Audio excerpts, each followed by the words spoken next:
सप्रेम जय महाराष्ट्र. महाराष्ट्रभरातून शिवसेना एक वादळ या माध्यमाला पाहणाऱ्या तुम्हा तमाम प्रेक्षकांना, सर्व शिवसैनिकांना माझा अनिश गाढवेचा मानाचा जय महाराष्ट्र.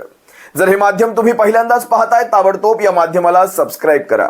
महाराष्ट्रभर शिवसेनेच्या विचारांना पोहोचवणाऱ्या या माध्यमाला तुम्ही सर्वांनी मिळून मोठं करा, ही नम्र विनंती करतो.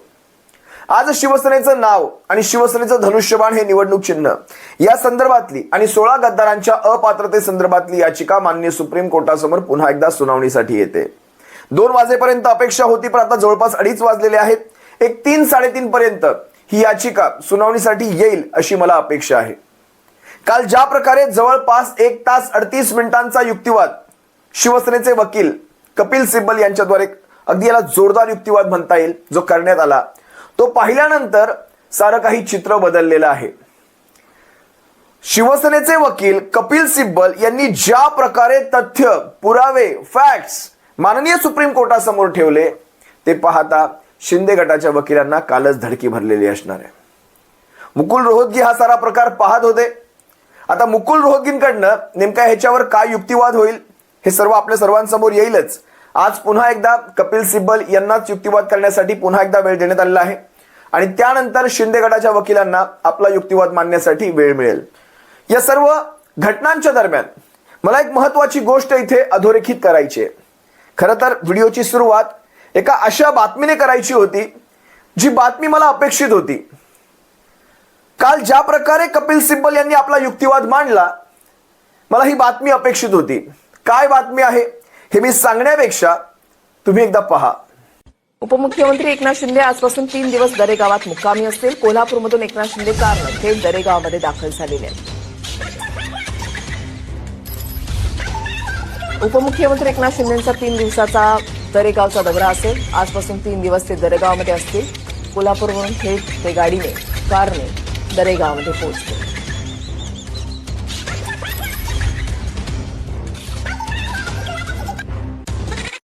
हे प्रकरण दिसतंय तितकं सोपं नाहीये.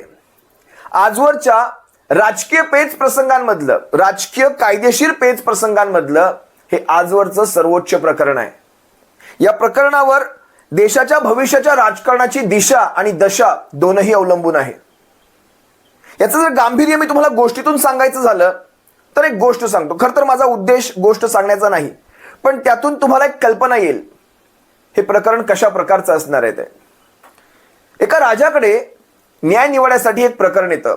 दोनही पक्ष समोर उभे असतात. एका पक्षाने आपली विहीर विकलेली असते आणि दुसऱ्या पक्षाने ती विहीर खरेदी केलेली असते. पण ज्यावेळेस दुसरा पक्ष, ज्याने विहीर खरेदी केलेली आहे, तो पक्ष त्या विहिरीतलं पाणी घ्यायला जातो, त्यावेळेस ज्याने विहीर विकलीये तो पक्ष त्याला म्हणतो की मी तुला फक्त विहीर विकलीये, पाणी विकलेलं नाही. ज्याने विहीर खरेदी केली तो म्हणतो मी विहीर कशासाठी खरेदी केली, पाण्यासाठीच. पण त्याने मग कागदपत्र पाहिली. कागदपत्रांवर लिहिलं होतं विहीर विकलीये. कागदपत्रांवर कुठेही पाण्याचा उल्लेख नव्हता. त्यामुळे पेच प्रसंग तयार झाला. हे प्रकरण न्याय निवडण्यासाठी राजापर्यंत आलं. राजाला सुद्धा याच्यामध्ये काय करावं, कारण कागदावर कुठेच लिहिलं नाही पाणी विकलेलं आहे म्हणून, फक्त विहीर विकल्याचा उल्लेख आहे. शेवटी 2 वकील दिले जातात. एक वकील एका पक्षाची, एक वकील दुसऱ्या पक्षाची बाजू घेतो. पहिला वकील ज्याने विहीर विकलीये त्याच्यासाठी बोलण्यासाठी उभा राहतो. राजाला म्हणतो, राजा, याने पाणी विकलेलं नाही, याने फक्त विहीर विकली आणि तशा प्रकारचे कागदपत्रांमध्ये स्पष्ट मजकूर आहेत. त्यामुळे यांना जर पाणी हवं असेल तर यांना वेगळे पैसे द्यावे लागतील. खरं तर विहीर विकल्यानंतर पाण्यावर सुद्धा हक्क हा स्वाभाविक आहे. लक्षात घ्या, याच्यामध्ये तुम्हाला शिवसेनेच्या बाबतीतल्या कुठल्या कुठल्या गोष्टी तुलना होतील हे तुमचं तुम्ही ठरवायचंय. पण आता राजा म्हणतो, जर विहीर विकलीये तर एखादा व्यक्ती फक्त विहीर कशासाठी घेईल, त्या 4 गोलाकार भिंती कशासाठी घेईल, पाण्यासाठीच घेणार. मग तसा स्पष्ट उल्लेख करायला हवा होता, तसं स्पष्ट बोलणं करायला हवं होतं. अगदी बरोबर, तशा प्रकारचं कुठलं बोलणं झालं नाही. विहीर तर घेतलीये पण पाणी नाही. राजालाही कळतंय की गोष्ट चुकीची दिसते, पण आता करावं काय. याच्या वकिलाने याची बाजू मांडली की गोष्ट स्पष्ट झाल्या नव्हत्या. शेवटी ज्याने विहीर विकत घेतलीये त्याच्या वकिलाला उभं केलं गेलं. त्याचा वकील म्हणाला, जर तुम्ही विहीर विकलीये तर मग तुम्ही तुमचं पाणी घेऊन का गेला नाहीत.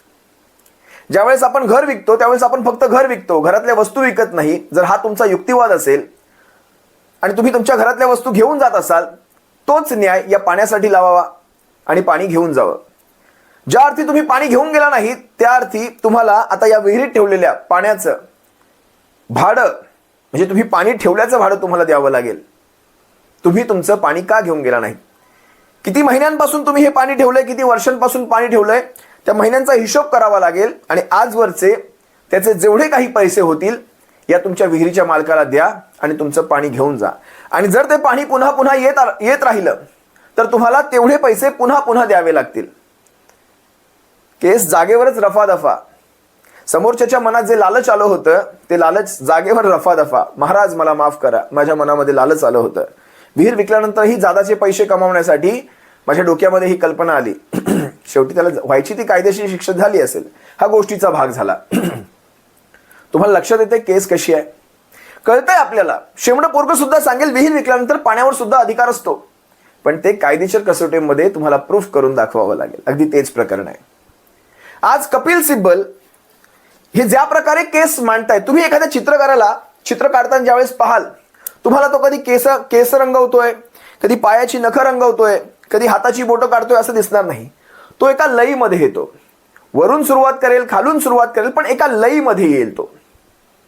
तो अचानक हात पाय, अचानक डोक्याची केस, अचानक तुमच्या पायाची बोटं अशा प्रकारे चित्र काढत नाही.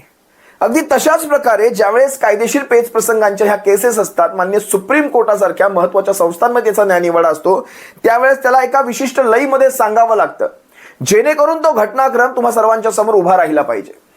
आणि तेच कपिल सिब्बल हे अतिशय योग्य पद्धतीने करतायत. काल ज्या वेळेस त्यांनी या केसवर एक महत्वाची घटना सांगताना, कालच्या 1 तास 38 मिनिटातले मी तुम्हाला 6 मिनिटं दाखवण्याचा प्रयत्न करतो. त्यांनी ज्या वेळेस शिवसेनेचे पक्षप्रमुख उद्धव साहेब ठाकरे ज्यावेळेस मुख्यमंत्री होते, त्यावेळेस त्यांच्या मंत्रिमंडळात एकनाथ शिंदे हे मंत्री म्हणून काम करत होते, त्यावेळेस त्यांना पक्षप्रमुखांच्या त्या 2018च्या घटनेची आठवण आली नाही. त्यावेळेस पक्षप्रमुख म्हणून त्यांना कुठलाही त्रास झाला नाही. ज्यावेळेस 2014 ते 2019 पर्यंतचं सरकार होतं, त्याही सरकारमध्ये पक्षप्रमुख काळामध्ये एकनाथ शिंदे त्याही वेळेस मंत्री राहिलेले आहेत, पालकमंत्री राहिलेले आहेत. त्यावेळेस त्यांना कुठलाही त्रास नव्हता. त्यांना त्रास अचानक एका दिवशी होऊ लागला, ज्या दिवशी क्रॉस वोटिंग झाली होती. हा योगायोग नाही. त्यांना त्रास त्या दिवशी होऊ लागला ज्यावेळेस त्यांनी सुरत गुवाहाटीचे रस्ते धरले होते. हा योगायोग नाही. जरा एकदा कपिल सिब्बल आपल्या भाषेमध्ये कशा प्रकारे हा मुद्दा मान्य सुप्रीम कोर्टाला पटवून सांगत होते, तुम्ही एकदा पहा. Shivsena is a political party. 2013 to 22 is a political party duly recognized by the Election Commission. Party holds organizational elections every 5 years, and results thereof are communicated to the Election Commission.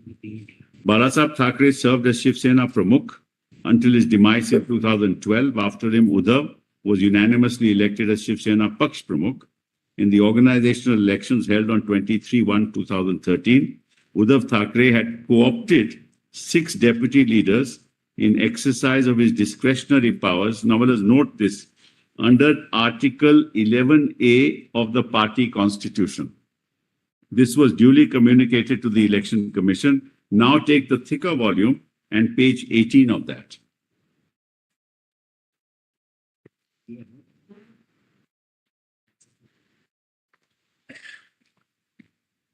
Yes, on that day also you showed. Yes, I know. Just only note one fact upon him at last but one paragraph. After the election procedure was completed, Shiv Sena Paksh Pramukh co-opted 6 deputy leaders under his absolute discretionary powers conferred upon him as per the Shiv Sena Party Constitution, Article 11A. So, Maharaj, we mentioned the article of the Constitution. And the Election Commission says, well, this is a document of 2018 that we don't have that constitution. We tell them this is not in any other constitution, it's only in that constitution. Now let's come back to the list of dates. Similarly, organizational elections were held in 2018, in which Uddhav Thackeray was again elected unopposed as Shiv Sena Paksh Pramukh. Uddhav Thackeray, in exercise of his powers under the party constitution, inter alia appointed Eknath Shinde as Shiv Sena leader. This was communicated to the Election Commission, white letter dated 27/2/2018. That's at page 21 of the compilation. And I referred that to my lord on the previous occasion. The letter of 27th February 18. Yes. Correct? And we gave ballots who were the people who were appointed, including Eknath Shinde. At page 24 of the compilation I've given to your lords. And they are on the website of the Election Commission. Nobody disputes any of this. So both parties, Malad, are in agreement on one thing, that we were appointed under a constitution which neither of us challenged. What is the date of the earlier communication that was? 28/1/2013. So this article 11A is communicated to the Election Commission in January 2013 or March 13, in any case it is received.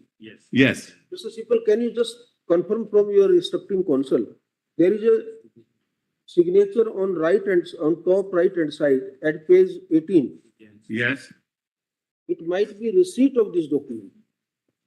It's received. It is received, Malad. The stamp also. The stamp also says 13th March Election Commission. of the Election So it Commission. is duly received on, Yes, nobody disputes that. It's on their website even today, Malad. all right. Now come to 27th February 18. Yes, Malad. Now, 27th February, page 21.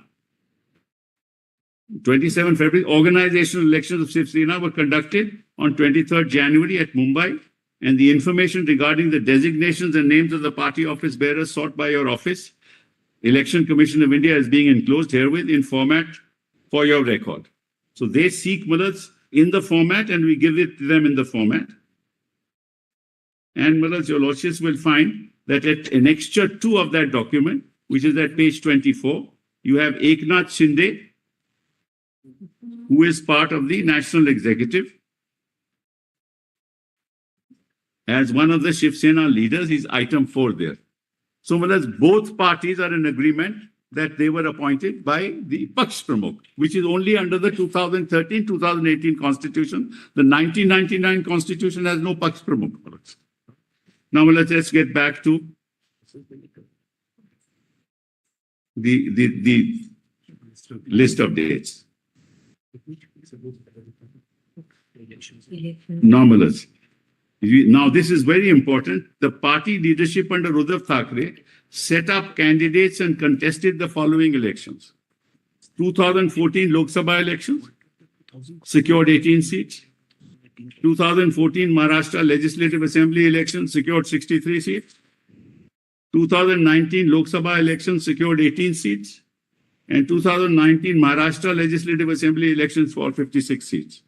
This is all, Malads, under 2013 and 2018, in which he is the Paksh Pramukh. And Malads, Election Commission, Malads, as your lordship knows under paragraph 15, doesn't have the jurisdiction to decide whether the constitution is valid or not valid. That's not the domain of the Election Commission under paragraph 15. And yet, Malads, the Election Commission goes into it and says, your 2013-18 not on record, I don't bother about it. So you are nobody. Now, moreover, Shiv Sena under Uddhav Thackeray was part of the ruling coalition governments in Maharashtra from 2014 to 19 and 19 to 22.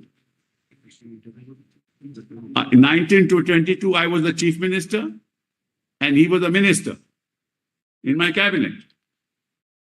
And they never raised the issue, Malad, that I am not, there is no 2018 constitution or 2013. Or that I am the political party. No issue, Malad. So how can an election commission, when both parties are in agreement that this is the structure of the party, to say, I will not accept it? Kapil Sibal यांचा युक्तिवाद ज्या प्रकारे होतोय त्या प्रकारे शिंदे गटाच्या वकिलांच्या तोंडावरचे हावभाव पाहण्यासारखे होते. काल मी ही सबंध 1 तास 38 मिनिटांची सुनावणी अगदी पापणी न लावताही पाहत होतो. शिंदे गटाच्या वकिलांचा चेहरा पाहण्यासारखा झाला होता. आता कपिल सिब्बल यांच्याविषयी थोडासा एक पार्श्वभूमी सांगतो. यांचा जन्म 1948 सालचा, पंजाबच्या जलंधर मधला. शिक्षण पदवीपर्यंतचं पदव्युत्तर शिक्षण हे दिल्लीमध्ये झालं. त्यांनी इतिहासामध्ये आपलं पदव्युत्तर शिक्षण घेतलं. त्यानंतर इंडियन ॲडमिनिस्ट्रेटिव्ह सर्व्हिस UPSCच्या अंतर्गत मधला हा भाग आहे. यामध्ये त्यांनी परीक्षा उत्तीर्ण झाले, IAS झाले. पण IAS त्यांना व्हायचं नव्हतं, त्यांचं मन त्याच्यामध्ये रमणार नव्हतं. त्यांनी IAS सोडलं. विचार करा, UPSC आणि IAS सोडणारा हा अशा प्रकारचा माणूस मी पहिल्यांदाच पाहतोय. IAS सोडलं. वकिलातीमध्येच आपलं करिअर करायचंय हे मनाशी निश्चय ठाम होता. हॉवर्डमधून त्यांनी आपलं LLMचं म्हणजे या क्षेत्रातलं, वकिलातीच्या क्षेत्रातलं सर्वोच्च शिक्षण LLMचं शिक्षण त्यांनी घेतलं. आज तुम्ही जर ऐकलं असाल ED CBIच्या केसेसमध्ये, अगदी अरविंद केजरीवाल यांची केस घ्या, हेमंत सोरेन यांची केस घ्या, ज्या ED CBIच्या केसेसमध्ये अडकलेली ही माणसं, P चिदंबरम यांची केस घ्या, अगदी महाराष्ट्रातलं अनिल देशमुखांचं प्रकरण घ्या. या सगळ्या प्रकरणांमध्ये या सर्व नेत्यांना जो जामीन मिळत नव्हता तो ह्यांच्याकडे ती केस आल्यानंतर जामीन मिळाला. अगदी राजकीय क्षेत्रातल्या ज्या गुंतागुंतीच्या केसेस आहेत या सर्व केसेसमध्ये हे माहीर आहेत. हे एवढंच नाहीये. एक 92-93ची घटना सांगतो. त्यावेळेस मला वाटतं रामस्वामी म्हणून सर्वोच्च न्यायालयाचे न्यायाधीश होते. त्या रामस्वामी यांच्या वर काही भ्रष्टाचाराचे आरोप झाले आणि त्यांच्यावर महाभियोग आणला गेला. तुम्हाला माहिती आहे, ज्यावेळेस सर्वोच्च न्यायालयाच्या न्यायाधीशांना जर पदावरून हटवायचं असेल तर एक फार मोठी प्रोसेस आहे, महाभियोगाची प्रोसेस आहे. ती तुमच्या राज्यसभेत, लोकसभेत कशी पारित करून घ्यायची असते, त्याच्यावर मग राष्ट्रपतींची मान्यता असते. हा सगळा एक प्रकार आहे. पण ज्यावेळेस त्यांचं पद जाणार, ऑलमोस्ट हे डन झालं होतं, ह्या माणसाने त्यावेळेस तिथे आपलं 6 तासांचं भाषण केलं होतं. 93ची घटना आहे. आणि त्या 6 तासांच्या त्यांच्या सगळ्या महत्वपूर्ण युक्तिवादामध्ये तिथे तो महाभियोग मागे घेण्यात आला होता. अनेक गोष्टी आहेत. यांच्याविषयी सांगायचं झालं तर यांनी अनेक महत्वाच्या राजकीय पेच प्रसंगांच्या केसेस लढलेल्या आहेत. आणि आजच्याही घडीला तुम्ही पहा, शिवसेनेच्या सोबत तृणमूल काँग्रेसची केस असेल, अगदी अरविंद केजरीवाल यांच्या पक्षाची केस असेल, सगळ्या राजकीय महत्वाच्या केसेस यांच्याकडेच आहेत. त्यांनी अगदी केंद्रीय शिक्षण मंत्री पद असेल, शिक्षण मंत्री किंवा त्यानंतर विज्ञान मंत्री, मनुष्यबळ विकास मंत्री, ही सगळी महत्वाची केंद्रीय मंत्रिपदं त्यांनी उपभोगलेली आहेत. आणि त्यानंतर त्यामध्ये त्यांनी आमूलाग्र बदल सुद्धा घडवलेले आहेत. जसं एक उदाहरण द्यायचं झालं तर शिक्षणामध्ये तुम्हाला ही जी ग्रेड पद्धत आहे, ग्रेड पद्धत ही आणणारे हे कपिल सिब्बलच होते. अनेक गोष्टी आहेत कपिल सिब्बल यांच्याविषयीच्या, पण जास्त मी त्याच्यात जाणार नाही. मला फक्त हे सर्व सांगण्यामागचं तात्पर्य एवढं आहे की कपिल सिब्बल हा माणूस दिसतो तितका सोपा नाही. म्हणजे 2004च्या काळामध्ये ज्यावेळेस सास भी कभी बहू थी ही मालिका अतिशय रंगात होती, त्या काळातले एक अतिशय चारित्र्यवान असं एक कॅरेक्टर होतं. आणि ते कॅरेक्टर होतं मला वाटतं ते स्मृती इराणींचं. त्या कॅरेक्टरचं मला त्यातलं नाव माहिती नाही, पण त्या कॅरेक्टरला सुद्धा त्यांच्याच मतदारसंघातून, दिल्लीमधून हरवण्याचं काम याच कपिल सिब्बल यांनी केलं होतं. अशा काळातले ते जायंट किलर आहेत. त्यांनी राज्यसभेची, आता सध्या विद्यमान ते राज्यसभेचे खासदार सुद्धा आहेत, विद्यमान राज्यसभेचे खासदार सुद्धा आहेत ते. असो, या अशाच प्रकारच्या व्यक्तींसाठी खरं तर राज्यसभा असायला हवी. सर्व क्षेत्रातले नामवंत, कला असतील, क्रीडा असतील, विज्ञान असतील, या क्षेत्रातले नामवंत आपापलं ज्ञान आणि त्या ज्ञानाचा उपयोग देशाच्या विकासासाठी कसा करता येईल यासाठी त्यांना राज्यसभेमध्ये खरं तर आणायला हवं. आणि त्यासाठी राज्यसभा हे सर्वोच्च सभागृह आहे. तुम्हाला माहिती आहे, लोकसभा हे सर्वोच्च सभागृह नाही, राज्यसभा हे सर्वोच्च सभागृह आहे. त्यानंतर लोकसभेचा क्रमांक येतो. यासाठीच, कारण इथे शिकली सवरलेली माणसं ज्यांच्याकडे हा भाग असतो, ती माणसं इथे मोठ्या प्रमाणावर असतात. त्यामुळे याला सर्वोच्च सभागृह म्हटलं जातं. असो, आज माननीय सुप्रीम कोर्टामध्ये शिवसेनेची बाजू ज्यावेळेस पुन्हा एकदा सुनावणीसाठी येईल त्यावेळेस हे व्यवस्थितपणे ठेवतील आणि त्याचा सर्व युक्तिवाद मी तुम्हा सर्वांसमोर थोडक्यातच घेऊन येईल. तुर्तास मी तुम्हा सर्वांची रजा घेतोय. सप्रेम जय महाराष्ट्र. वाट पाहूयात केव्हा येते, मी तुम्हा सर्वांसमोर ही केस घेऊन येईल. जय महाराष्ट्र.